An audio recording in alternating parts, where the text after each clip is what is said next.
ربنا تقبل منا انك انت السميع العليم. صلى الله على محمد وعلى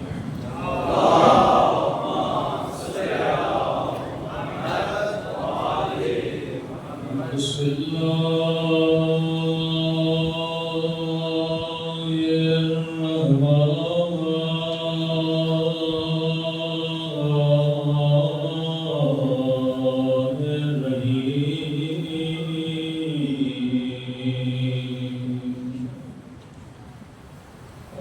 الحمد لله رب العالمين.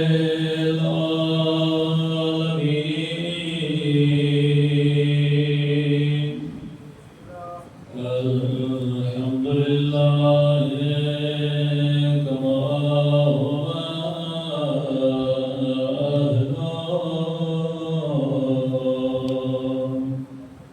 الصلاة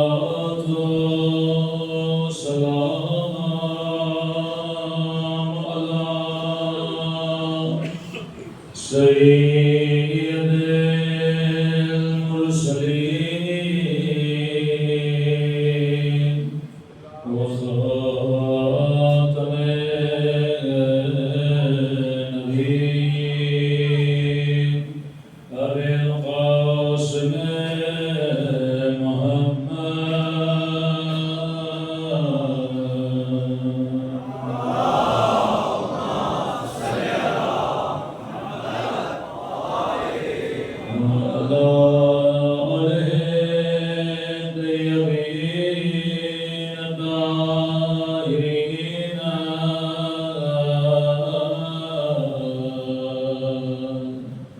معصومين.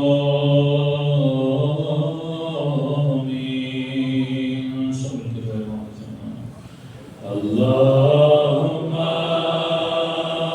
كل وليك وجهنا الحسن صلواتك عليه وعلى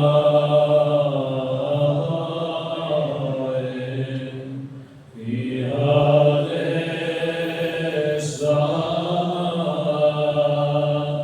وفي كل وليا وافقا وبارنا وناصرا ودليلا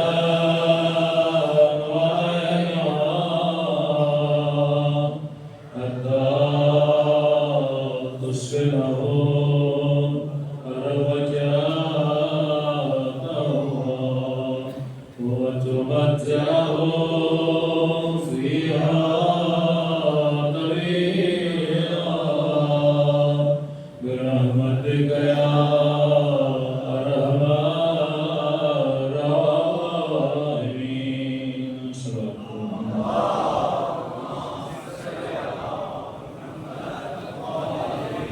بسم الله الرحمن الرحيم. رب اشرح لي صدري ويسر لي أمري واحلل عقدة من لساني يفقهوا قولي. أما بعد فقد قال إمامنا الحسين عليه الصلاة والسلام إنما خرجت بطلب الإصلاح في أمتي التقديم. صلى الله على محمد وعلى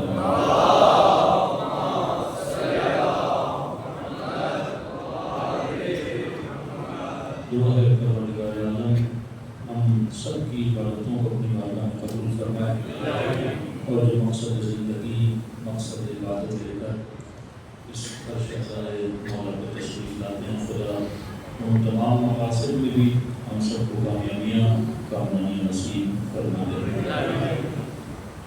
ہر کام کرنے سے پہلے اس کام کے ہدف کو مقصد کو متعین کرنا اور بتانا بہت ضروری ہوتا ہے.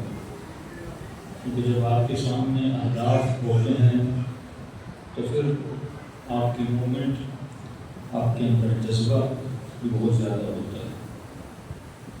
جانور اور انسان کا فرق یہ ہے کہ جانور زندگی تو گزارتا ہے پر بے مقصد زندگی گزارتا ہے. انسان زندگی گزارتا ہے با مقصد زندگی گزارتا ہے. مولا حسین جب کربلا جا رہے تھے اپنا مقصد بتا کر جا رہے ہیں کہ میں اس لیے جا رہا ہوں تاکہ اپنے رسول کی اور جد کی امت کی اصلاح کروں. اب اصلاح کس لیے ہوتی ہے؟ اصلاح کے مقابل ہے فساد. اگر کوئی معاشرہ بنا ہوا ہے تو اس کی اصلاح نہیں ہوتی. جو معاشرہ بگڑا ہوا ہے اس کی اصلاح ہوتی ہے. آپ کے بال بڑے ہو گئے تو آپ نے کہاں جا رہا ہوں؟ بالوں کی اصلاح کرنے جا رہا ہوں. گھر میں کچرا تھا تو گھر کی اصلاح کر رہا ہوں. کپڑوں پہ گندگی تھی تو کپڑوں کی اصلاح کر رہا ہوں. اور فرماتے ہیں میں اس معاشرے کی اصلاح کرنے جا رہا ہوں. مطلب ایک ایسا معاشرہ جو اتنا بگڑ چکا جس کی اصلاح کے لیے حسین کو اپنا خون دینا پڑا. اتنا بگڑ چکا یہ درخت اتنا خشک ہو چکا جس کو درخت اسلام بولتے ہیں. اب اس درخت کی آبیاری کے لیے پانی نہیں بلکہ خون حسین کی ضرورت ہے.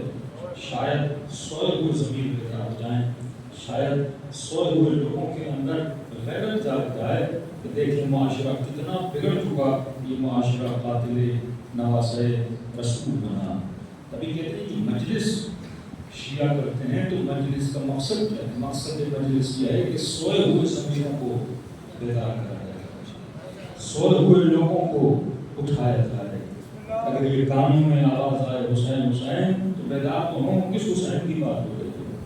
1400 سال کے بعد بھی یہ آوازیں گونج رہی ہیں کہ نواسۂ رسول کو قتل کر دیا گیا. کیونکہ 1400 سال گزرنے کے بعد بھی آج بھی مسلمان اس جھجک میں ہے کہ یزید پہ لعنت بھیجے یا نہ بھیجے. مجلس حسین اس جھجک کو ختم کرنے کا نام ہے کہ ظالم کو ظالم کرنے کی کہنے کی ہمت و جرأت اپنے اندر پیدا کرو. اور جس طرح مولانا خطاب کر رہے تھے ایک بہت بڑا اعتراض ہوتا ہے مجالس امام حسین. وہ اعتراض ہوتا ہے کہ شیعہ بھائی کروڑوں روپیہ لگا دیتے ہیں اس پہ ذکر امام حسین. تقریباً 4 ارب 4.5 ارب روپیوں کا اندازہ لگایا گیا کہ ایام ازاں میں شیعہ قوم اتنا خرچ کر دیتی ہے. تو وہی ایک مجلس کرائی تقریباً 6-7 لاکھ روپئے لگاتی ہے. عشرے کروائے کروڑ لگا دیے. تو اعتراض کرنے والوں نے اعتراض کیا کہ یہ شیعہ اسراف کرتے ہیں.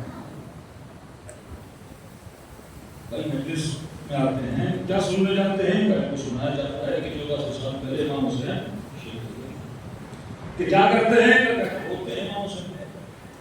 تو بھائی بولتے تو ہم بھی ہیں, ایسا نہیں ہم بھی بولتے, ہمارے دلوں میں بھی غم ہے, ہم بھی حسین کی گریا کرتے ہیں. یہ نہیں کہ ہمارے بچوں کو نہیں پتا کہ امام حسین شہید نہیں.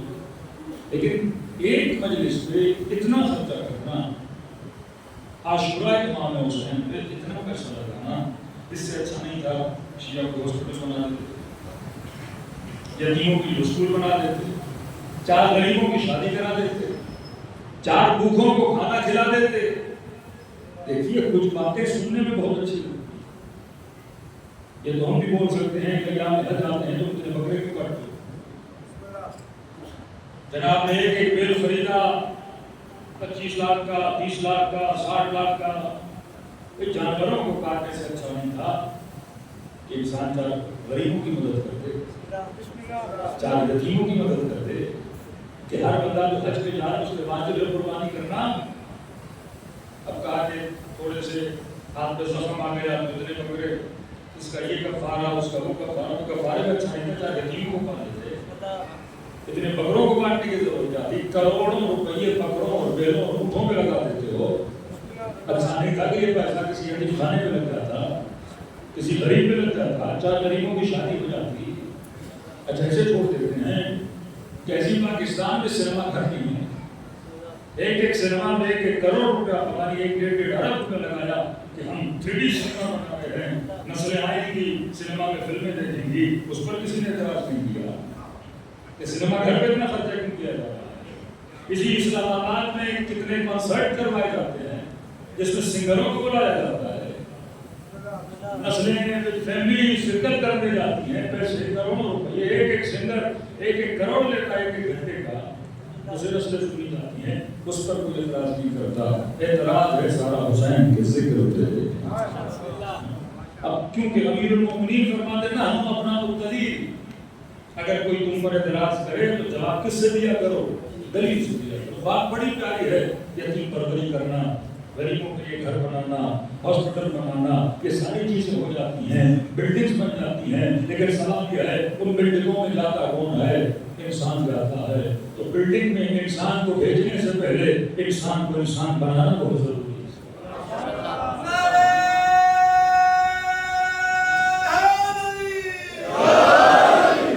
بلڈنگوں میں انسان جب سوال یہ ہے کہ تمہارے سینما گھروں میں نسلیں 2 گھنٹے لگا کے جب باہر نکلتی ہیں تو ان کے اوپر کون سا اثر ہوتا ہے؟ تمہارے گلوکاروں کو سننے کے بعد کنسرٹ سے جب یہ بچے نکلتے ہیں ان کے اوپر کون سا اثر ہوتا ہے؟ اور ہم تجھے بتاتے ہیں مجلسوں میں 1 گھنٹہ بیٹھنے کے بعد جب باہر نکلتے ہیں ان کے اوپر کون سا اثر ہوتا ہے؟ حسین کی مجلس گھر بنا کے باہر بھیجتی ہے، حسین کی مجلس سلمان بنا کے باہر بھیجتی ہے۔ دنیا کا سب سے آسان ترین کام ہے بلڈنگ بنانا، اور سب سے مشکل ترین کام ہے انسان بنانا۔ علی نے سلمان بنائے، علی نے مالک اشتر بنائے، کربلا نے حبیب ابن مظاہر بنائے۔ تو حسین مجلس میں بلا کے صرف ذکر نہیں سناتے بلکہ انسانوں کی ذہن سازی کرتے ہیں، افکار و فکر انسان کو بلند کرتے ہیں۔ مولانا ٹکلا گفتگو کر گئے، اس سے میں رب دیتا ہوا آگے بڑھ رہا ہوں۔ کتنے مسلم معاشرے ہیں، سعودی عرب سے لے کے یو اے سے لے کے کویت و عمان، تقریباً 40 سے زیادہ مسلمان ملک ہیں۔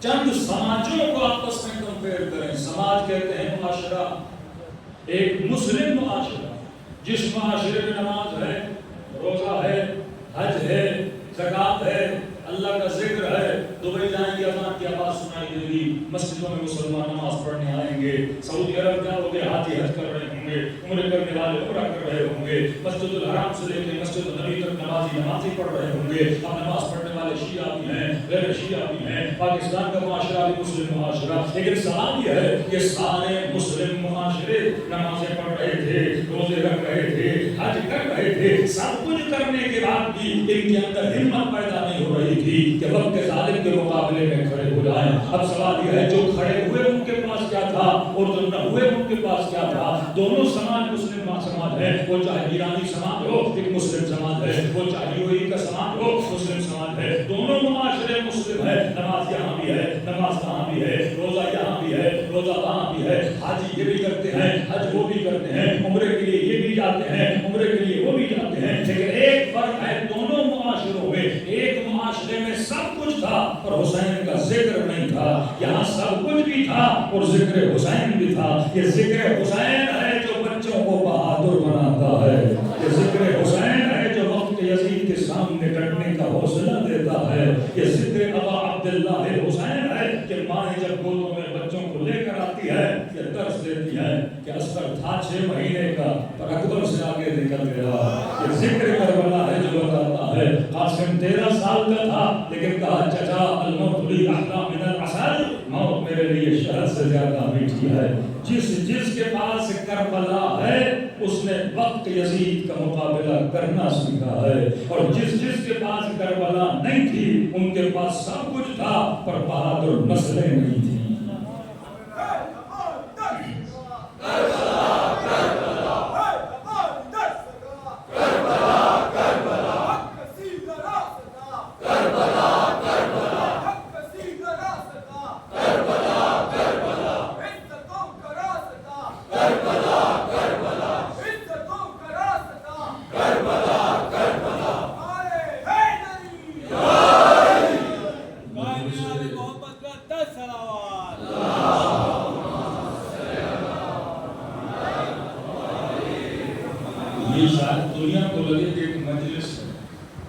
عاشورہ معاشرے کو بنانے کا نام، مجلس امام حسین نسل بنانے کا نام۔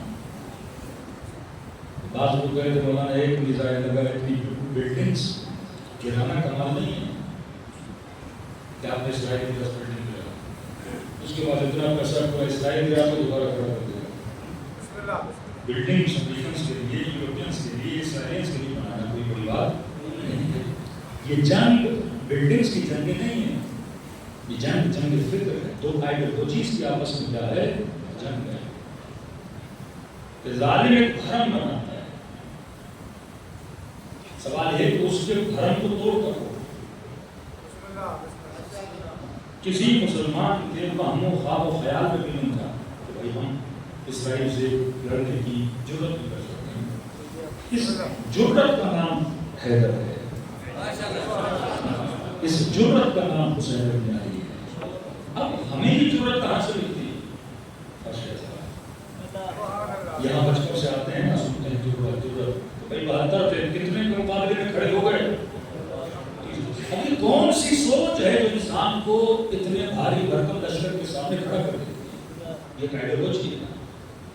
کیا آپ کو پتا چلے گلی میں 2 گروپس کے درمیان جھگڑا ہو گیا، ایک گروپ میں 50 لوگ ہیں، سامنے 500 ہیں، اور جو 500 آگے کھڑے ہیں ان کے پاس بندوقیں بھی ہیں، ان کے پاس پسٹلز بھی ہیں، ان کے پاس میزائل بھی ہیں، اور یہ جو بیچارے 50 کھڑے ہیں ان کے پاس کچھ بھی نہیں رہتے ہیں۔ تو دیکھنے والے کس کی طرف جائیں گے؟ یا چپ کھڑے رہیں گے، یا اگر کہیں جانا بھی ہو تو 500 کی طرف جائیں گے، 50 کی طرف کوئی نہیں جائے گا، کیونکہ دنیا طاقت کو دیکھتی ہے، حسین عزت کو دیکھتے ہیں۔ طاقت کے بلبوتے پہ کسی کا ساتھ دینا اور ہے، عزت کے بلبوتے پہ کسی کا ساتھ دینا اور ہے، کہ ذلت کی زندگی سے عزت کی موت بہتر ہے۔ مطلب نسلوں کو کیا پیغام دے رہے ہیں؟ کبھی اپنی عزتوں کا سودا نہ کرنا، کبھی اپنے زمینوں کا سودا نہ کرنا، پر میں دیکھنا حق کہاں کھڑا ہے وہیں پہ جا کے کیا ہو جانا، کھڑے رہ جانا۔ تو مجلس امام حسین فکر بناتی ہے، آئیڈیالوجی بناتی ہے، جوانوں کو بہادر بناتی ہے۔ امریکہ کا وزیر خارجہ جان کیری، اس نے کسی عرب ملک کے وزیر خارجہ کو بلایا اور اسے بےعزت کیا کہ ہم نے تجھے $2 ملین کے ٹینک دیے ہیں، اتنے مہنگے ٹینک ہم نے تجھے دیے ہیں، ٹیکنالوجی والے ٹینک تجھے دیے ہیں، ایک ٹینک اتنی زیادہ قیمت ہے، اور ہمیں سننے میں آتا ہے کہ تمہارے فوجی ٹینکوں کو چھوڑ کے بھاگ کے جا رہے ہیں، اور مد مقابل کون ہے؟ یمنیز، جن کے پاؤں میں کٹی ہوئی جوتیاں، سوویت یونین کے زمانے کے کلیشنکوف، مطلب ایک سوویت یونین زمانے کے کلیشنکوف لے کے پھٹی ہوئی جوتیاں پہن کے، قد بھی ان کے چھوٹے ہیں، وہ آتے ہیں، وہ تم سے اتنا بڑا ٹینک لے کے چلے جاتے ہیں۔ تب جان کیری کو کون سمجھاتا ہے؟ ٹینک دینا اور ہے، لیکن فوجیوں کے دل میں حیدر کرار کی شجاعت کو بھرنا اور ہے۔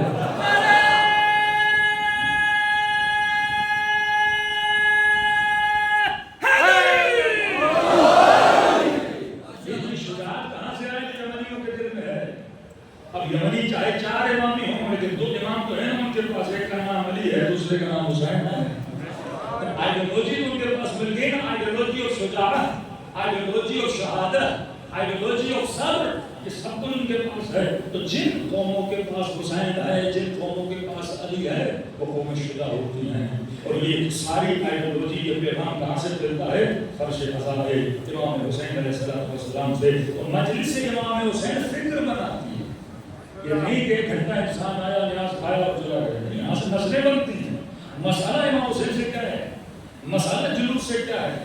مسئلہ شیعہ کہتے ہیں ہم جتنا بھی ان کو روک رہے ہیں، یہ ان کا عاشورہ، یہ ان کی مجلسیں، ہماری ساری محنتوں میں پانی گر جاتا ہے، ہر سال ان کی تعداد میں اضافہ ہوتا رہتا ہے، کیونکہ یہ عقل بھی مانتے ہیں، یہ علم بھی مانتے ہیں، یہ صحیح عقیدے کی برداشت بھی کرتے ہیں، اور یہ ظالم کے خلاف نکلنے کا حوصلہ بھی دیتے ہیں۔ آج پوری دنیا میں آپ کا سر فخر سے بلند کیوں ہے؟ کیونکہ آپ کے پاس مجلس حسین میں نہیں ہے، اسی مجلس نے آپ کے حوصلوں کو بلند کیا۔ کتنی شہادتیں اس قوم نے دی، گلے کٹے گئے، جسم کے اعضاء کو قطع کر دیا گیا، کسی کو پتھر مار کے مار گیا، لیکن حوصلے پست نہیں ہوئے، مائیں پھر بھی کٹی رہیں، باپ پھر بھی کھڑا رہا، جنازوں کو اٹھا رہا ہے، لیکن آنکھوں میں آنسو کا قطرہ نہیں، کیونکہ اس کی ذہن سازی کی گئی ہے۔ ارے جب حسین کا اکبر چلا گیا تو میرے بیٹے کی کوئی خاص قیمت نہیں ہے، اور خوش اس بات پہ ہو کہ یہ کہاں جا رہا ہے، حسین ابن علی کی ملاقات کے لیے جا رہا ہے۔ کہ کسی قوم کے پاس اتنے نسلی موجود نہیں ہے جتنا خدا نے آپ کو دیا ہے، اور یہ برکت کس کی ہے؟ فرش عطا حسین ابن علی کی برکت ہے۔ ہاں، اسی فرش عطا سے نیک ہو کے نکلے گا تو پھر جا کے کسی یتیم کی مدد کرے گا، اسی فرش عطا سے مہذب بنے گا، کل ڈاکٹر بنے گا، انجینئر بنے گا تو لوگوں کی خدمت کرے گا، اسی فرش عطا سے باہر جائے گا، جوان ہوگا، کل شادی کرے گا، ایک ایسی نسل کی تربیت کرے گا جو غلام حسین ابن علی بنے۔ یہی فرش عطا ہے، مائیں عورتیں بہنیں آتی ہیں، اسی فرش عطا سے غیرت کا درس دیا جاتا ہے، حیا کا درس دیا جاتا ہے، سر پہ چادر رکھنے کا درس دیا جاتا ہے، بچوں کے اندر عفت کو پیدا کرنے کا درس دیا جاتا ہے۔ تو ہمیں جو کچھ مل رہا ہے فرش عطا حسین سے مل رہا ہے۔ ابھی علامہ خمینی کہتے ہیں اگر محرم اور سفر نہ ہوتا تو اسلام نہ ہوتا، اسلام اگر زندہ ہے تو حسین کی وجہ سے زندہ ہے۔ کون سا اسلام؟ صحیح اسلام۔ ورنہ یزید کے زمانے میں بھی اسلام تھا، لیکن وہ اسلام تھا کہ صبح کی نماز 4 بجے تک پڑھا دو، جمعے کی نماز بدھ کے دن پڑھا دو۔ یہ وہ اسلام ہے جو انسان کو اسی راستے پہ چلاتا ہے جس راستے پہ خدا اس کو چلتا ہوا دیکھنا چاہتا ہے۔ صلی اللہ پڑھے محمد والا۔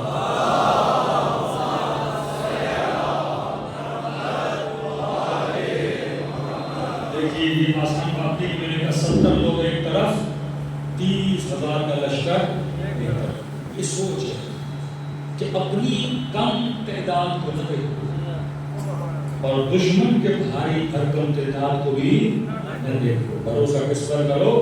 اللہ۔ کم من فئۃ قلیلہ، خدا کہ تم نے دیکھا نہیں، میں نے چھوٹے چھوٹے گروہوں کو بڑی بڑی قوموں پہ فتح دی۔ اللہ کا رسول اگر سنت خدا پہ چلو، عزت دینا کس کا کام ہے؟ خدا کا۔ اور ذلتوں کا شکار کرنا ظالموں کا کس کا کام ہے؟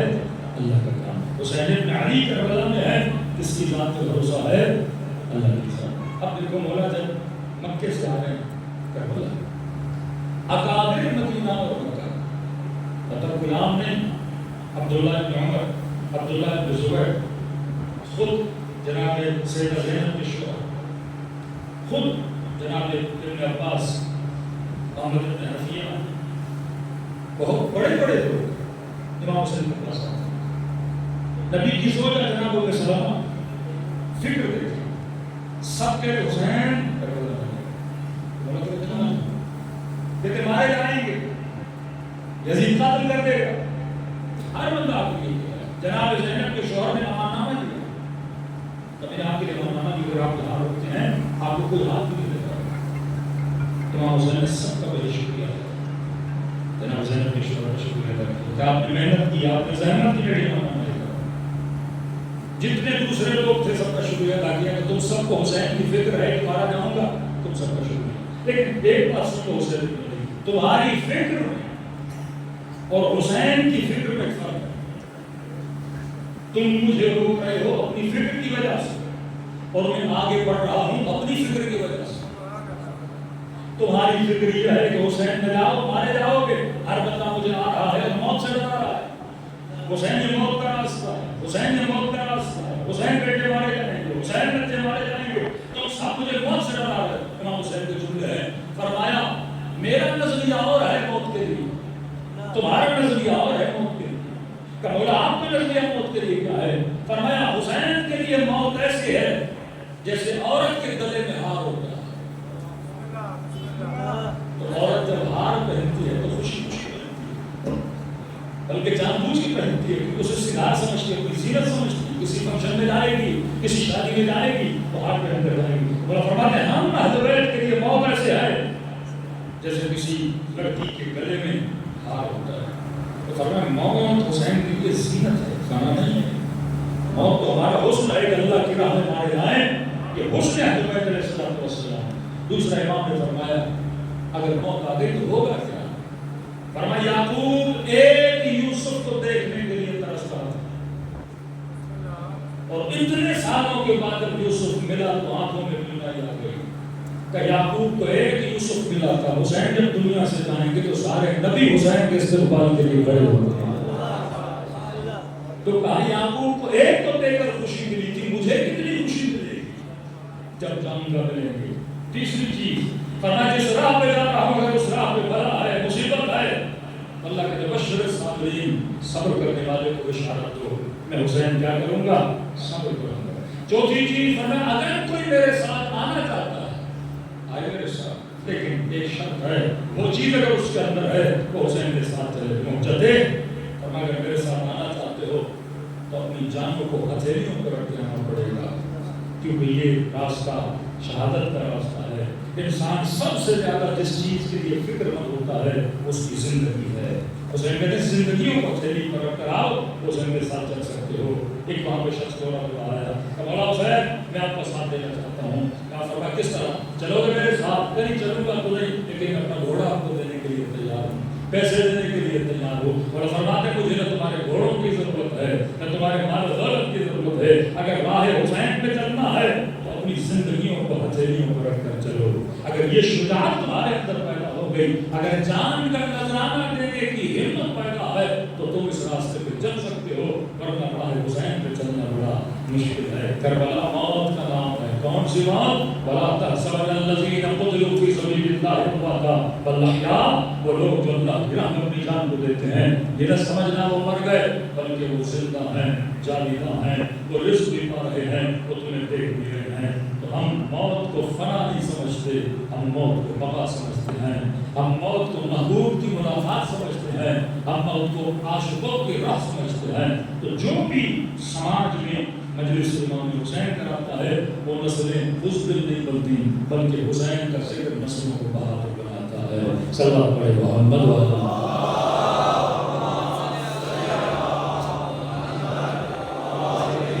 امام حسین کا ذکر آپ کو بتاتا ہے کہ آپ نے صحیح فکر کیسے کرنا۔ آج سب سے بڑا مسئلہ ہے غلط فکر کا۔ اگر جوانی میں کسی جماعت کی فکر غلط ہو گئی اس کی پوری زندگی کا بدل گئی۔ ابن سعد کی فکر تھی اگر ریٹ کی حکومت ملے گی میں کامیاب ہو جاؤں گا، اسی فکر غلط کی وجہ سے قاتل امام حسین۔ یزید کی فکر تھی اگر امام حسین کو راستے سے ہٹا دیا تو تخت اور حکومت و تاج کیا ہو جائے گا؟ لمبا ہو جائے گا۔ عمرو عاص جنگ صفین میں امیر المومنین کے مقابلے مالک اشتر کو راستے سے ہٹایا گیا، محمد بن ابی بکر کو شہید کر کے گدھے کے پیٹ میں ڈال کے جلا کر پتہ نہیں راکھ بنا کے مار دیا گیا، حکومت مصر مل گئی۔ آخری وقت اپنے آپ سے دنیا سے جاتا بیٹے کو بلایا، کہنے لگا بیٹا میں نے جس دنیا کے لیے اتنی محنت نہیں کی آج دیکھ رہا ہوں نہ مجھے دنیا ملی نہ مجھے آگے اپنی آخرت نظر آ رہا۔ ایک غلط فکر انسان کو کیا کر دیتی ہے؟ تباہ کر دیتی ہے۔ آج معاشرے میں نوجوان نسلوں کو اسکولوں میں یونیورسٹیز میں ان کے ذہنوں میں کیا ڈالا جاتا ہے؟ غلط فکر۔ مثلاً کسی خاتون ایک خاتون کی فکر یہ اگر پردہ کروں گی تو ترقی کروں گی، دوسری خاتون کی فکر یہ ہے کہ پردہ کیا ہے؟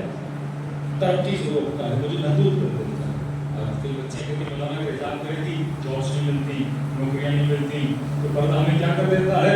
لمیٹڈ کر دیتا ہے، محدود کر دیتا ہے، اور اگر پردہ نہ کروں تو مجھے ترقی مل جاتی ہے۔ یہ غلط فکر انسان کی راہ کو کیا کر دیتی ہے؟ غلط کر دیتی ہے۔ فکر اگر صحیح ہو انسان صحیح ہو جاتا ہے۔ حسن بصری جو تھے امام کے زمانے میں اس کی ایک فکر تھی، کسی نے پوچھا حسن بصری اولاد کے لیے تمہارا نظریہ کیا ہے؟ تو حسن بصری کہتا ہے بئس الشیء الولد، بدترین چیز ہے اولاد۔ وہ اس کی فکر ہے، جس کی فکر ہے اس کو کوئی بچے پیدا نہیں کرے گا۔ جس انسان کی فکر شادی کے لیے غلط ہے وہ کبھی شادی کرے گا ہی نہیں۔ یہ فکر ہے جو معاشرہ بناتی ہے۔ اہل بیت کا کام ہے اپنی فکروں کو صحیح کرو۔ کسی بندے خدا نے دوسری شادی کی، بیوی نے اس کے ساتھ وہ حال کیا، مولانا زندگی عذاب بن چکی ہے۔ اب ایک مسلم معاشرے میں اگر ریئیکشن اتنے ہارڈ ہوں، یہ کس کا مسئلہ ہے؟ فکر کا مسئلہ۔ ذمہ داریوں سے مرد ہاتھ اٹھائے، یہ کس کا مسئلہ ہے؟ فکر کا مسئلہ ہے۔ ہماری افکار اگر صحیح ہو جائیں تو ہمارے گھر ہمارے معاشرے بھی کیا ہو جاتے ہیں؟ صحیح ہو جاتے ہیں۔ کہ حسن بصری اولاد کے لیے فکر کا بے شیء الغلط، سب سے بدترین چیز کیا ہے؟ اولاد کا ریزن بتاؤ کہ اگر زندہ رہے تو باپ کے لیے زحمت، پیدا ہو ماں کے لیے زحمت، بڑا ہو اسکول ہیلتھ یہ وہ، اگر زندہ رہے پوری زندگی باپ کے لیے زحمت ہوتا ہے، کبھی ادھر بولے، کبھی اس کے ٹینشن، کبھی اس کی پریشانی، اور کہا کہ اگر مر جائے تو اس سے زیادہ دکھ دے گا، تو مثلا اس کا زندہ رہنا بھی زحمت اور دنیا سے چلا جائے تو وہ اپنے باپ کے بہت بڑے دل پر چوٹ لگا کے جاتا ہے کہ یہ باپ نڈھا ہو جاتا ہے، کوئی ایسی کمر ٹوٹ جاتی ہے اس کے جانے تو کبھی سچی ہو جاتی ہے۔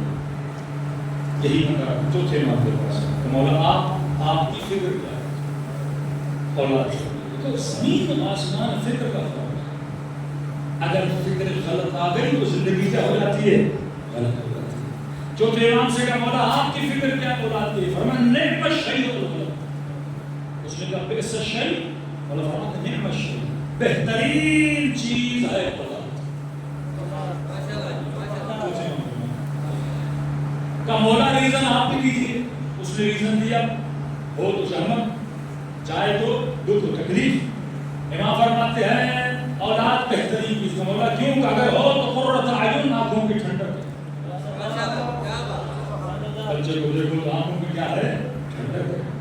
اور مولا فرماتے اگر دنیا سے چلا جائے تو نیک ہوگا تو قیامت میں باپ کے لیے شفیع بنے گا، اسے جنت میں لے جائے گا۔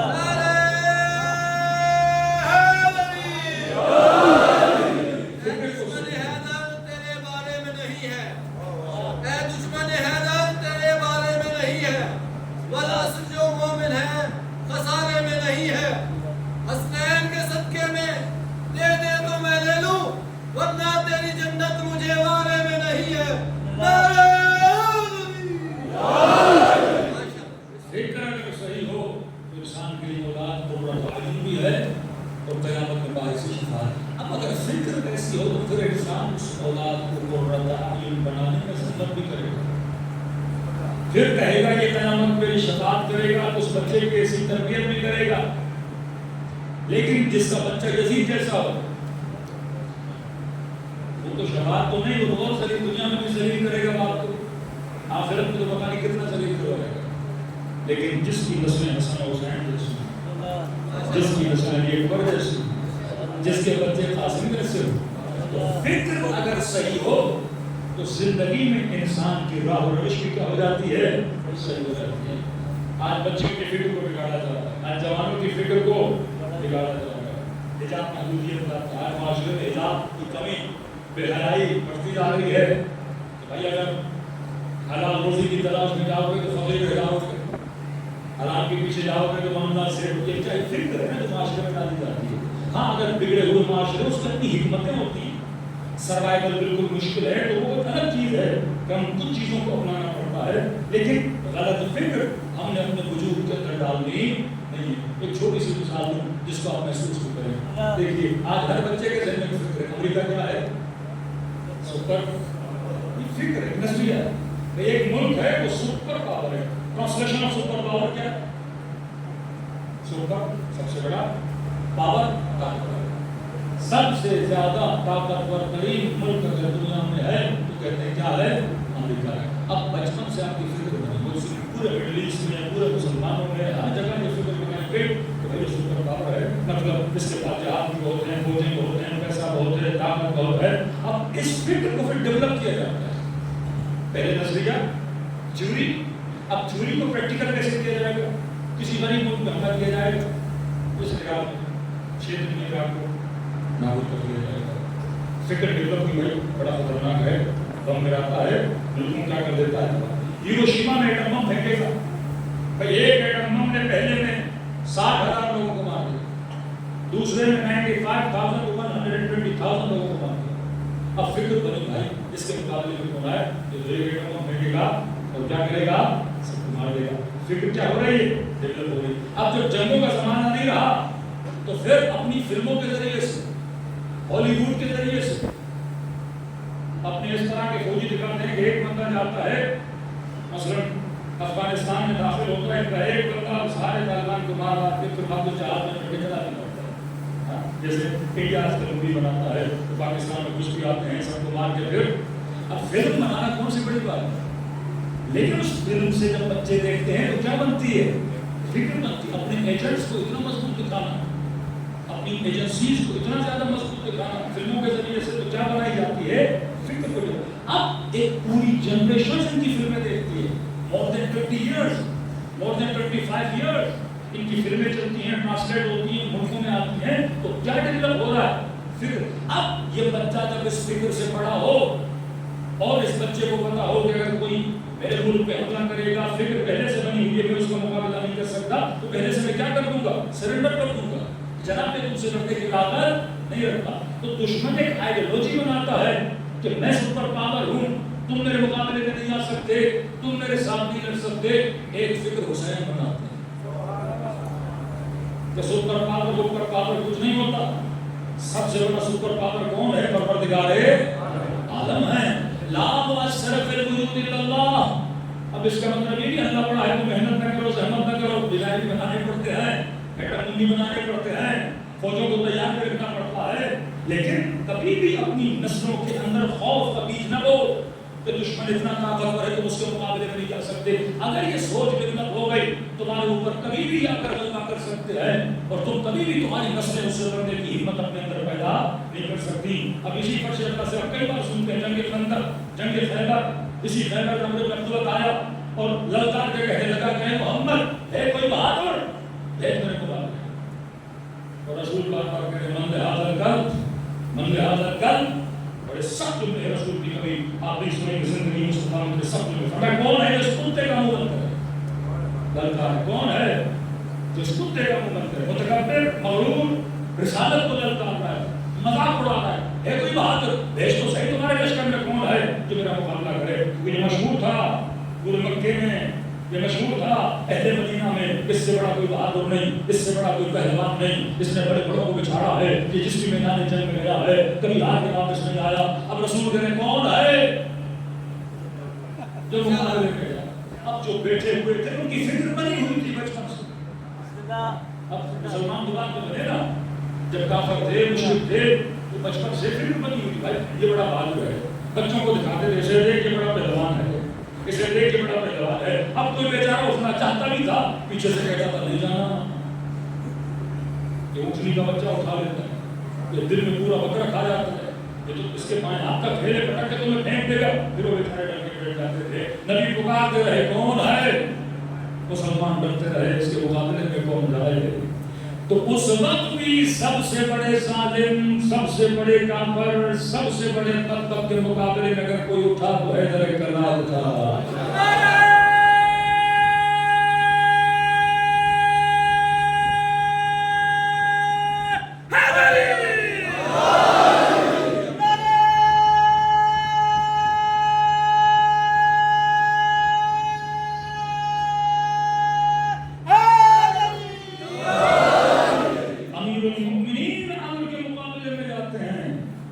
جبکہ جسمانی اعتبار سے مولا علی اگر اس کے سامنے کھڑے ہوں تو نوجوان ہیں، ایک پتلا سا ایک دبلا سا جوان علی نبی کو کہ عمر بن عبداللہ نے دیکھا تو اسے ترس آیا علی پہ. کہا کہ تو جوان ہے کیوں میرے مقابلے میں آ رہے ہو، خواہ میرے ہاتھوں سے مارے جاؤ گے. امام صاحب میرے بدن کو نہ دے علی کے حوصلے لگے. اس زمانے میں طاقت ہیکل کو مانا جاتا تھا، قد کا بڑا بازو بڑے تو کہتے تھے میرا بہادر ہے. جب یہی یہودیوں نے سنا کہ کوئی حیدر ہے، ہمارے بڑے بڑے بہادروں کو اس نے بچھاڑا ہے، تو مدینے آتے تھے دیکھنے کے لیے کہ ہم دیکھیں تو صحیح جو ایک دن میں بکرا کھاتا تھا، اٹھنی کا بچہ اٹھاتا تھا، اسے مارا کس نے. تو ان کے ذہن میں کانسیپٹ یہ تھا کہ وہ بدن کے اعتبار سے دگنا ہوگا، بہت بڑا ہوگا، جس نے خیبر کا دروازہ اٹھا لیا، مرحبا انتن کو بچھاڑ دیا. پوچھتے پوچھتے پوچھتے آئے کہ حیدر کہاں ملے گا، کہ کون حیدر، کہ جس نے عمر کو مارا تھا، جس نے مرحب کو مارا تھا، جس نے انتر کو مارا تھا. تو کسی نے کہا مسجد میں ملے گا.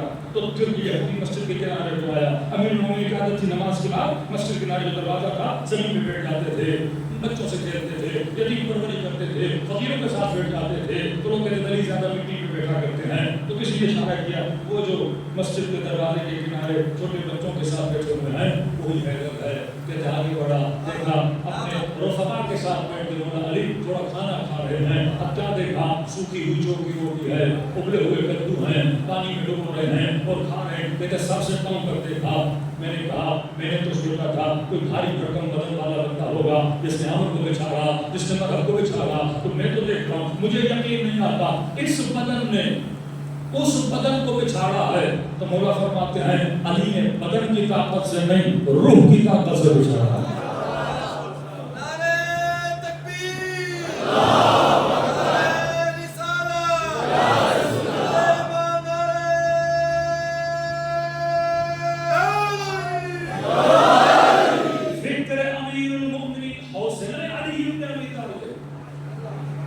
کہ جب آپ سنتے ہیں کہ جب لشکر میں دھاڑتے تھے سارے بھاگ کرتے تھے. خود حضرت عباس 4000 تیرنداز 4000 ابھی غازی کے بدن کے لیے بدن کے ٹکڑے ہو گئے اتنے تیر مارے لیکن یہی لشکر ہے 4000 جو چھپ کے درختوں کے پیچھے کھڑا تھا.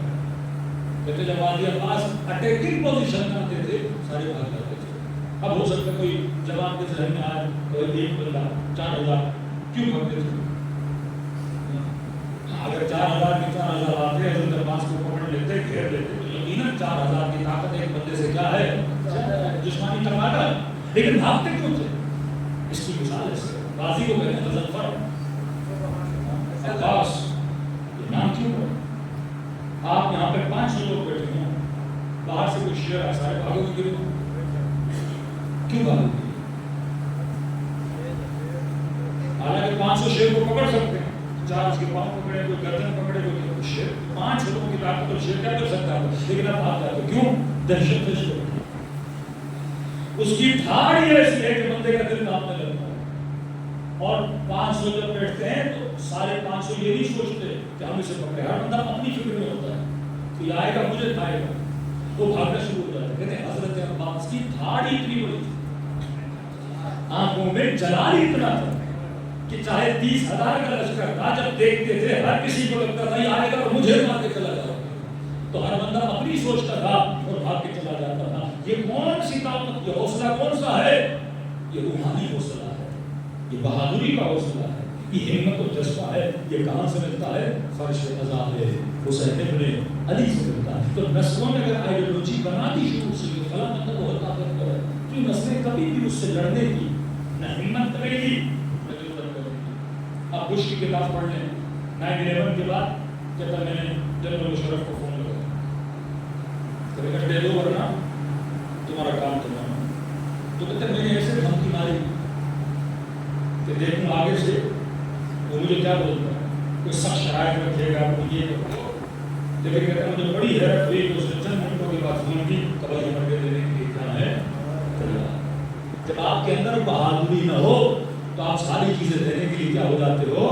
لیکن اگر آپ کے اندر بہادری ہو کہ دنیا کی کوئی بھی طاقت مجھے شکست نہیں دے سکتی, اگر مروں گا بھی عزت کے ساتھ مروں گا, ذلت کے ساتھ نہیں مروں گا. اور یہ دنیا سے چلا گیا, ایک عجیب سی بیماری میں مبتلا ہوا جس کو پوری دنیا میں اگر 10 لوگ تھے جن کو یہ بیماری ہوتی ہے, اس طرح مریضی پہ چلا گیا. لیکن ڈٹ کے مقابلہ کرتا اور اپنے ہاتھوں پہ کتنے پانیوں کا خون, کتنے بیچارے مسلمانوں کا خون, کتنے ڈھون گرائے گئے اس علاقے میں, کتنے مسلمانوں کی جان لے گئی. تو قیامت میں انسان جواب دیتا ہے صرف اپنی مستری کی وجہ سے. اگر انسان بہادر ہو, اگر انسان حوصلہ رکھو, تو یہ حوصلہ کہاں سے ملتا ہے؟ کربلا سے ملتا ہے. یہ حوصلہ نسلوں کو امام حسین دیتے ہیں کہ اپنی قلت کو نہ دیکھ بلکہ رب کی مدد کو دیکھ. اپنی قلت کو نہ دیکھ. یزید نے تو یہ سوچا تھا کہ نہ حسین کو کوفے جانے دوں گا نہ بصرے, ایک بیچ جگہ میں حسین کو شہید کروا دوں گا. دنیا کو کیا پتا کون حسین. اس نے یہ سوچا کہ جہاں حسین کا مدفن ہوگا وہ جنگل ہوگا, اس کو جنگل بنا دوں گا. لیکن اللہ کا وعدہ تھا یزید جس کو تو جنگل بنانا چاہتا تھا, اگر میں نے اسی کربلا کو مومن کے لیے جنت نہ بنا دیا.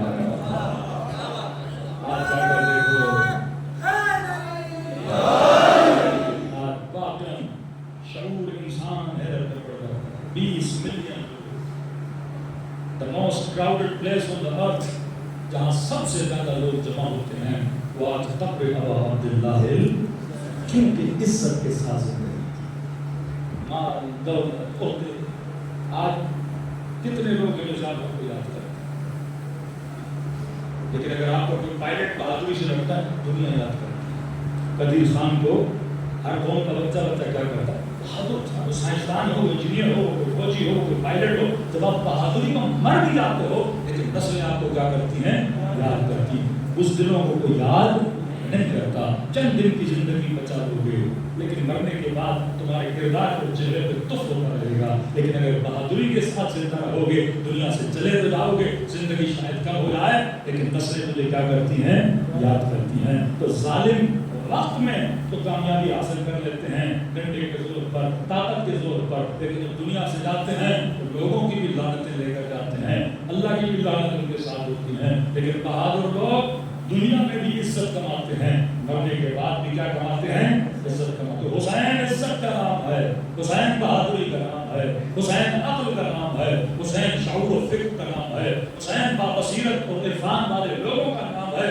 آؤ فرش ادا پہ اور خیرات مقام خود حاصل کر کے چلے جاؤ کہ یہ فرش ادا تجھے خیرات علم دیتا ہے، تمہاری ذہن سازیاں کرتا ہے، نسلوں کو صحیح طریقے سے زندگی گزارنا سکھاتا ہے۔ جناب حجت ہے مولا حسین کے لشکر میں اپنے بیٹے کو بلایا، علی ابن اور جی بابا، اب فکر خود دیکھی، بیٹا میں حسین کے لشکر کی طرف گیا، میں تجھے مجبور نہیں کرتا، جانا ہے تو باپ کو چھوڑ کے چلا جا، تیری اپنی زندگی ہے، میری اپنی زندگی ہے۔ اب فکر دے بیٹا، لیکن ایک بات سن لے، حیات الدنیا راحلہ، دنیا کی زندگی ایک نہ ایک دن ختم ہو جائے گی،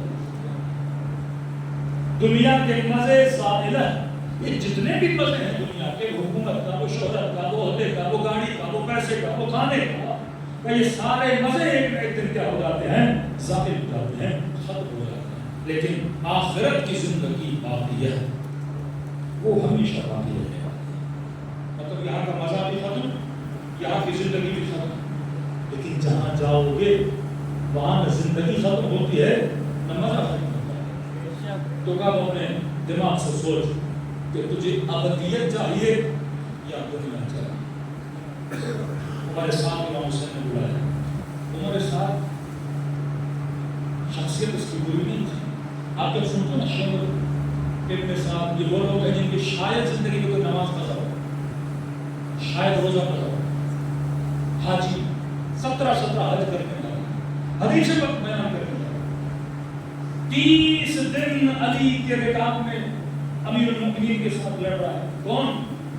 شیخ، کس کے خلاف؟ معاویہ کے خلاف۔ پھر یہی بندہ کربلا میں آتا ہے، اسی معاویہ کے بیٹے کے ساتھ مل جاتا ہے، 30 دن علی کے ساتھ تو تلواریں لڑا رہا ہے، ان کے مقابلے میں لڑ رہا ہے، ان کے لوگ مارے اس بندے نے، نماز کی نماز شب پڑھ رہا ہے، یہ کوئی عام چہرے نہیں ہے، لیکن کربلا میدان عبرت ہے کہ دیکھو، دعا کرو خدا سے کہ خدا مجھے عاقبت میں خیر کرے، آج کیا ہو یہ نہ دیکھو، کل کیا بنو گے یہ دیکھو، کہ جاتے جاتے بھی ویسے ہی رہو، کہیں تمہارے ذہن کو وائرس میں لگ جائے، تمہارا پورا سسٹم خراب نہ ہو جائے، تمہاری فکر بدل گئی، تمہاری راہیں بدل جائیں گی۔ امام کی پوری کوشش کی شمع کو بچائیں، پوری کوشش کی تمہارے ساتھ کو سمجھائیں، بھائی اپنی پوری زندگی کو ضائع نہ کرو، نمازیں، حج، زکات، نماز شرف، تسبیح خدا، زحمتیں ذکر کی ہے تم لوگوں نے، کیوں ضائع کر رہے ہو اپنے ہاتھوں کو حسین کے خون میں رنگین کر کے؟ بلایا ہمارے ساتھ 25 لوگوں کے ساتھ امام سے نہیں، مولا کے ساتھ تو 10-15، امام فرمایا ہمارے ساتھ تجھے لگ رہا ہے حسین جنگ کے لیے آئے ہیں؟ نہیں بات ہے، پھر بندے اتنے کیوں آئے؟ پروٹوکول پیچھے پہ سب کو واپس بھیجا ہے، دو بیٹھ کے بات کرتے ہیں، فیس ٹو فیس بات کرتے ہیں، جی وہ بھی حسین بن گئے، یزید کا ساتھ کیوں دے گئے؟ کیا ہے یزید کے پاس؟ ایکسکیوز بتاؤ مجھے، شاید میں تمہارے چیزوں کو دور کر سکوں۔ فرمایا مولا اگر آپ کا ساتھ دوں گا میرے بچوں کو مار دے گا۔ امام نے فرمایا میں گارنٹی دیتا ہوں تیرے بچوں کو کچھ بھی نہیں ہوگا۔ دوسری بات کل اس نے بولا ہے اگر حسین کا ساتھ دو گے ابن زیاد نے میرے گھر پہ قبضہ کر دیں گے، میرے زمین پہ قبضہ کر دیں گے، قبضہ مافیا بہت پرانا ہے، ظالم کا کام ہی کیا کرنا ہے؟ زمینوں پہ قبضہ کرنا۔ لوگوں کی زمینیں چھیننا. تو کہا تمہارے گھر پہ قبضہ کر لوں گا, زمینوں پہ قبضہ کر لوں گا. کتنے قریب ہیں امام حسین. فرمایا ابن صاحب کتنے کا ہوگا تیرا گھر, کتنے کی ہوگی تیری زمین ہے. فرمایا مجھ حسین کا ایک باغ ہے مدینے میں, یہ باغ حسن سے مشہور ہے, مدینے کا پر ثمر ترین باغ تھا. اس کی جتنی آمدنی تھی, اس کا جتنا پھل اترتا تھا, کسی بات کا نہیں اترتا تھا. معاویہ نے امام حسن کی زندگی مولا حسن کو اتنے پیسوں کی آفر کی کہ میں اتنا دے رہا ہوں, یہ باغ آپ میرے نام کریں. امام حسن نے باغ نہیں بیچا, کہتے 4,400 درمیان اتنے درخت تھے اس باغ کے اندر, اور ہر درخت کو لگاتے وقت امیر المومنین اس درخت کے کنارے 2 رکعت نماز پڑھی. اب سوچو اس باغ کی اہمیت کتنی ہے. امام حسین فرماتے ہیں ابن صاحب اگر وہ گھر پر لے لے گا تو میں حسین کو باغ تیرے نام کرتا ہوں, تو تیرے گھر سے مہنگا بھی زیادہ ہے, مزہ بھی ہو جاؤ. اب بولو, بہانہ جب انسان کرنے کو آئے تو سو بہانے بنا لیتا ہے, اور جب بہانوں کو ہٹا دے تو 1 سیکنڈ میں ہو جاتا ہے. تو کہا کہ دیکھیے حسین ابن علی ایک مسئلہ اور بھی ہے, یزید نے اپنے ہاتھوں سے لکھ کر مجھے دیا ہے, اگر حسین کے مقابلے میں جاؤ گے تو رے کی حکومت ملے گی. حاکم کہ رے چل کر کرو گے کیا, میرے خواہش تھی, میرے باپ نے ایران کو فتح کیا تھا, تو میرا یہ ہے کہ رے میں جاؤں زندگی کے آخری دن لوگوں کی اصلاح میں اور لوگوں کی ہدایت میں ہو جائے. امام حسین نے فرمایا اپنے ساتھ ایک بات بتا, کیا تجھے حسین پر یقین ہے کہ نہیں؟ کہ یقین ہے. رسول خدا نے مشرکین مکہ سے پوچھا محمد پر یقین ہے؟ اگر کہوں اس پہاڑ کے پیچھے لشکر کھڑا ہے تو مانیں گے, اگر کہوں سورج غروب کر گیا تو مانیں گے. مشرک تو تھے پر جانتے تھے محمد کبھی جھوٹ نہیں بولتا, یہ صادق اور امین ہے. امام نے فرمایا مجھ حسین پر یقین ہے, کہا حسین تجھ پر یقین ہے. امام فرماتے ہیں جس رے کی حکومت کا اس نے تجھے وعدہ دیا ہے, اگر حسین پر یقین ہے, میں حسین کے اور رے کی حکومت تو دور, اس سرزمین کی گندم کا دانہ بھی مجھے نصیب نہیں. اس لیے سمجھا کہ مولا شاید غصے میں تھے کہ حسین دعا تو وہی تیرا, یزید نے تو لکھتے تھے ہاں تیری طرف آؤں گا جنت کھلے گی, لیکن کیا کروں جنت کا وعدہ بہت دور ہے. رے کی حکومت کوفے کے پاس ہے, مجھے تو رے کی حکومت پیاری ہے, معذرت چاہتا ہوں میں آپ کا ساتھ نہیں دے سکتا. اٹھا کر چلنے لگا. امام حسین نے اسے بددعا دی, فرمایا تجھے سب کچھ بتایا, حجت تمام کی بات بھی دے رہا ہوں, یہ کر رہا ہوں وہ کر رہا ہوں, پھر بھی تو باز نہیں آ رہا. فرمایا خدایا اسے اس کے بستر کے اندر موت دینا. جتنے بھی دشمنان امام حسین تھے 3 سے 4 سال زندہ رہے, دیٹس اٹ, اس سے زیادہ زندہ نہیں رہے. اگر امام حسین کے ساتھ رہتا دنیا سلام کر رہی ہوتی. 3 سال زندہ رہے. یہی ابن صاحب 3 سال کے اندر بستر میں لیٹا ہوا تھا, مختار اس کے گھر میں آیا اور بستر پر ہی اس کے سر کو اس کے بدن سے کیا کیا, جدا کر دیا اور واسطے چلن ہو گیا. لیکن اگر ہر بن جاتا, ایک ہے جناب ہر, کیونکہ ہر کی فکر کیا تھی, صحیح آمد جنگ کے افکار ہے. دشمن آپ کے بچوں کی فکروں کو غلط کرتا ہے, ان کو ڈرپوک بناتا ہے, ان کو شہوانی کاموں کے پیچھے لگاتا ہے, ان کو حرام کاریوں میں ڈال دیتا ہے, ان کی فکر کو غلط کر دیتا ہے. ایک بچی جب یونیورسٹی جاتی ہے, ایک کو ایجوکیشن کے سسٹم میں جاتی ہے, جب اگر اس بچی کی فکر نہیں, یہ خود کو گناہوں سے بچا نہیں پائے گی. اگر یہ جوان صاحب فکر نہیں, یہ کبھی بھی اپنی عفت کا خیال نہیں رکھ پائے گا. تو حسین کی مجلس کیا کرتی ہے, انسان کی فکر کو بناتی ہے. ہر کی فکر کو بدلا امام حسین نے. کس طرح سخت جملہ کہہ کر جب ہر نے لجام فرس میں ہاتھ ڈالا تو فرمایا اور تیری عذاب پہ تیری ماں بیٹھے. غیرت دلائی ماں, ہر بندے کو ماں کے نام پہ غیرت آتی کہ تیری ماں تیری عذاب پہ بیٹھے. تو کہا حسین یہی جملہ وہ جملہ میں بھی کہہ سکتا ہوں, میں بھی کہہ سکتا ہوں, لیکن حسین نے کیا کروں, آپ کی ماں میری ماں جیسی نہیں ہے. حسین سیدے مثال عالمین ہے آپ کی والدہ, جس کے احترام میں رسول کھڑے ہو جاتے تھے, وہ ہے آپ کی والدہ. اور سنتے رہے اور چلا گیا. امام نے اس کے ذہن کی فکر، اس کی مری ہوئی فکر کو جگایا، جملہ دیکھ کر خیمے میں بیٹھا تھا، اس کی چھوٹی بچی بول رہی ہے ابا تھوڑا پانی دیتے ہیں، بیٹی پی لو بابا آپ کے لیے نہیں چاہیے، بیٹا کس کے لیے چاہیے، بیٹی بچیاں تھیں کھیلتے کھیلتے سامنے خیموں میں چلی گئی تھی، تو بابا سامنے والے خیموں میں چھوٹی بچیاں ہیں، خیموں میں پانی ختم ہو چکا ہے، اور اس قدر شدت پیاس ہے کہ وہ جو پانی کے مشکلیں ہیں ان کے اوپر تھوڑا پانی جمع ہے، بچیاں اس پانی پر ان مشقوں کو کوئی بچے اپنے سینے پہ لگا رہی ہے، کوئی اپنے ہونٹوں پہ لگا رہی ہے، ہاں اور کا ذہن پہ لانا ہے، اور جس حسین کو اتنا نہیں کہہ سکتے کیونکہ ماں ان کی فاطمہ تو زہرا ہے، پھر اسی فاطمہ کے بچوں کو کل یتیم کرو گے، بول نہیں سکتے، ہاتھ کیسے چلاؤ گے، قتل کیسے کرو گے، اور بیدار ہوا کہ نہیں، دنیا کا سودا گھاٹے کا سودا ہے، آخرت کا سودا فائدے کا سودا ہے، مرنا تو ہو تمہیں ویسے ہی جانا ہے 10-15 سال میں، لیکن ایسے مرو کہ دنیا تجھ پہ فخر کرے۔ آیا امام حسین کے پاس کہ کائنات کا سب سے بڑا گنہگار معافی مانگنے آیا، یہ کریم گھرانہ، اتنی خوشی ہوتی ہے امام حسین کی طرف ایک بندہ اس وادی بدبختی کو چھوڑ کے وادی خدا میں آتا ہے، سینے سے لگایا امام حسین نے، کہو حسین نے تجھے معاف کر دیا، لیکن کہتے ہیں آنکھوں سے آنسو ایسے بہ رہے تھے جیسے آسمان کے بادلوں سے بارش برستی ہے، وہ رو کے خوش ہو جا میں نے تجھے معاف کر دیا، ارے ہم نے تیری ہر خطا کو معاف کر دیا، اب حسین نے تجھے بھیا کہہ کے پکار دیا، کہنے لگا مولا سکون نہیں مل رہا، چین نہیں مل رہا، اطمینان نہیں مل رہا، دل بڑا مضطرب ہے مولا، دل بڑا بے چین ہے، اور دل بے چین کیوں ہے مولا، اگر زحمت نہ ہو برا نہ لگے مجھے اجازت دیں میں زہرا کی بیٹیوں سے معافی مانگوں۔ باادب تھا وہ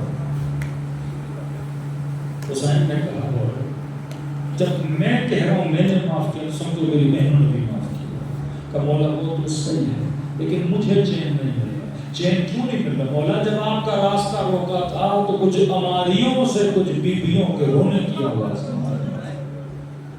میں نے زہرا زادیوں کو بلایا، اجازت ملی، سیدہ کے خیمے کے سامنے بیٹھ کے کہا اے نبی زادی آج اس گنہگار کو معاف کر دو، بی بی نے محمد کو بھیجا کہ جا کر بڑے ادب سے سلام کرنا، بچوں نے کہا مامو اور ارے زینب میں بھائی بنا دیا، زہرا کی بیٹی تجھے سلام دے، اگلے جملے نے ہر کو پاش پاش کر دیا کہ اماں کہہ رہی ہیں کہ میں آج تجھ سے شرمندہ ہوں، پریشان ہو بیوی مجھ سے کیوں، کیونکہ علی کے در پہ جب بھی کوئی آیا ہم نے کسی کو پیاسا نہیں بھیجا، آج پلانے کے لیے تو مہمان ہے، پانی نہیں ہے، کھلانے کے لیے کھانا نہیں، لیکن میں زینب بات کرتی ہوں قیامت کا دن ہوگا آب کوثر بابا کو کہوں گے اپنے ہاتھوں سے تجھے پلا دے، یہ حوصلہ کربلا ہے، یہ فکر کربلا ہے، اللہ کا شکر ادا کرو کہ خدا نے تجھے حسینی بنایا، اہل بیت کا چاہنے والا، ہمارے خاندان ہماری نسلیں بچ جاتی ہیں ذکر امام حسین علیہ السلام، ہمارا باپ بھی ہمارے اتنی محنت نہیں کرتا جتنی امام حسین مجلس میں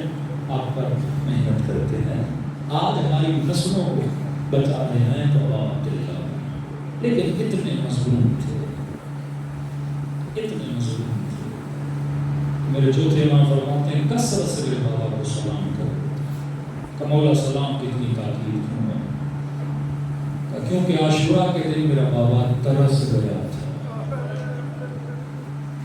کوئی بات سلام کرے تو کیوں کہتے تھے یہ باقی ہے، سلام مسلمانوں کو کیا جاتا کہ جب تم میں سے کوئی میرے بابا کو سلام کرتا تو میرے بابا کے کلیجے کو ٹھنڈک ملتی، علماء کہتے ہیں اگر خلوص دل سے سلام کیا جائے خدا تمہیں ثواب اجارت حسین عطا کرتا ہے، دلوں کو کربلا لے جائیں، مظلومان کربلا ابا عبداللہ حسین اور ان کی اولاد بھی ان کے اصحاب پہ سلام پیش کرو، سب السلام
جب سجدہ کی نظر حسین کی پامال لاش پہ پڑی،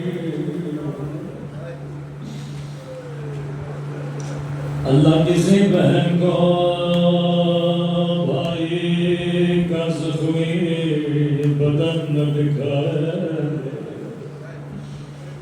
عجب ہے اگر آپ 10 سال پہلے کسی کو دیکھیں اور آج اس بندے کی شکل کہیں نظر آئے تو کہیں گے ہمیں لگتا ہے ہم نے 10 سال پہلے آپ کو کہیں دیکھا تھا۔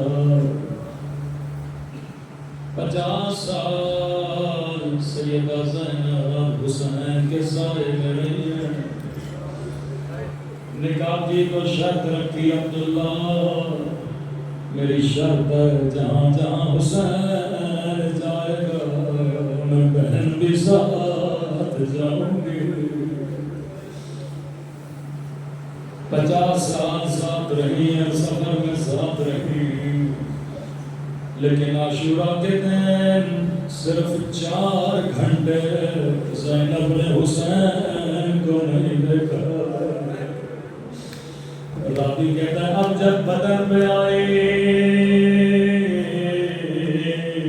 بڑے تعجب سے حسین کو دیکھنے لگی، پہلا سوال کیا انت اخی، کیا تو میرا بھائی حسین ہے؟ زینب حسین کو پہچان نہ سکی، کیا تو میرا بھائی حسین، کیا تو میرا ماجا یا حسین؟ نگاہوں کو آسمان کی طرف بلند کیا، کہنے لگے میرے اللہ میرا حسین اس قابل تو نہ تھا کہ اس پہ گھوڑے دوڑا۔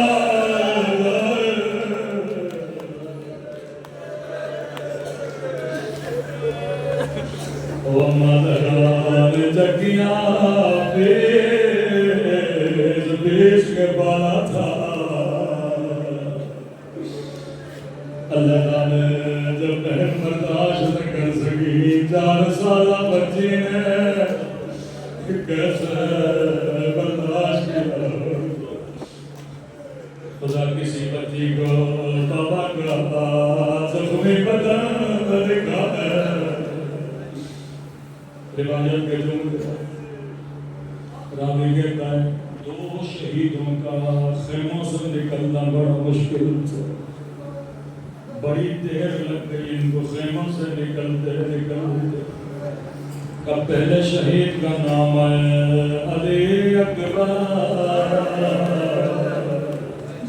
شبیہ رسول علی اکبر، ابھی خیمے سے نکلتا تھا، خیمے کا پردہ بلند ہوتا تھا، کبھی ماں پکڑ کے اندر کرتے تھے، کبھی پٹھیاں اندر لاتے تھے، کبھی بہنیں دامن کو پکڑتے تھے، کہتا بلال نے حسین خیمے سے باہر لے کر آئے، لیکن دوسرا شہید جسے نکلتے نکلتے کئی دیر لگ گئی، سنیں گے یہ شہید کون ہے؟ یہ آپ کا غریب مولا، 3 دن کا پیاسا، کبھی زینب لپٹ جاتے، کبھی سکینہ پکڑ لیتے، بابا تیرے جانے کے بعد خیموں کو کون بچائے گا؟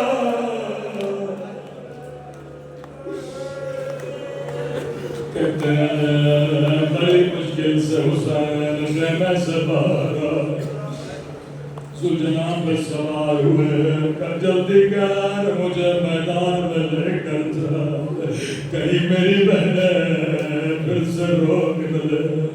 ذوالجلال نے چند قدم اٹھائے لیکن قدموں کو روک لیا، فرمایا ذوالجلال تو نے بھی حسین کا ساتھ چھوڑ دیا، اور میرا اکبر چلا گیا، میرا عباس چلا گیا، بے زبان نے سر کو جھکا دیا، مولا چلو تو کیسے چلو؟ یہاں امام نے دیکھا ایک 4 سالہ بچی ہے، دونوں باہوں کو ذوالجلال کے قدموں میں دیا، ذوالجلال میرے بابا کو لے کر جا، میرا اکبر گیا واپس نہیں آیا۔ مولا حسین ذوالجلال سے نیچے آئے، سکینہ کو گود میں لیا، زمین کربلا پہ لیٹ گئے، سکینہ آخری بار بابا کے سینے پہ سوتا، بچی نے ایک سوال کیا، بابا تیرے جانے کے بعد میرا کیا ہوگا؟ حسین نے بچی کو سینے سے اتارا، خاک کربلا پہ لٹایا، کربلا کی مٹی سکینہ کے سر پہ ڈالے، سکینہ میرے جانے کے بعد تجھے تماچے مارے جائے گے، اور میری بچی تجھے بابا کا سینہ نہیں ملے گا۔ وہ ظلم ہوا جس کی مثال تاریخ میں نہیں ملتے، بس ایک جملہ زحمت کو تمام کرو، شاید کوئی برابر ہے یا سنت آپ پر اعتراض کرے، یہ شیعہ تماچوں پہ اتنا کیوں روتے ہیں؟ کیسے جاؤں میں امام زمانہ بھی جب گریہ کرتے زیارت الہیہ میں فرماتے ہیں میرا سلام ان ننے سے رخساروں پہ اور جن کا رنگ بدلتا رہا،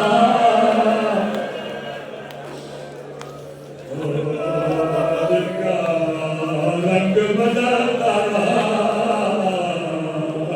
کبھی شمر کے تماچوں نے رنگ سیاہ کیا، کیسے شاید کوئی برادر اہل سنت کا شیعہ اتنا کیوں روتے؟ انہیں صحیح بخاری کی حدیث سنایا کرو، رسول خدا کا فرمان ہے مسلمانوں جب حیوان کو ادب کرنا چاہو اس کے پورے بدن پہ اجازت ہے، ادب کے لیے ہلکا سا مار سکتے ہو، لیکن فرمایا مسلمانوں کبھی حیوان کو بھی منہ پہ نہ مارا کرو، حیوانوں کے چہروں کا بھی احترام کیا کرو۔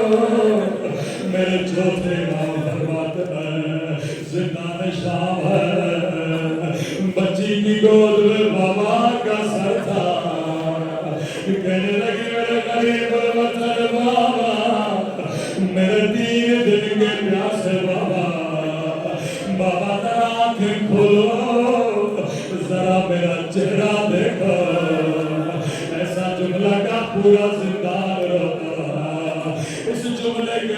بعد بچی کی روح برباد کر گئے. او بابا آنکھیں کھولو میرا چہرہ دیکھو. بابا تیری سکینہ کا رخسار چھوٹا تھا لیکن شمر کا ہاتھ بڑا تھا. میں فریادیں کرتے رہے نوار میں یتیمہ بچی. اللہ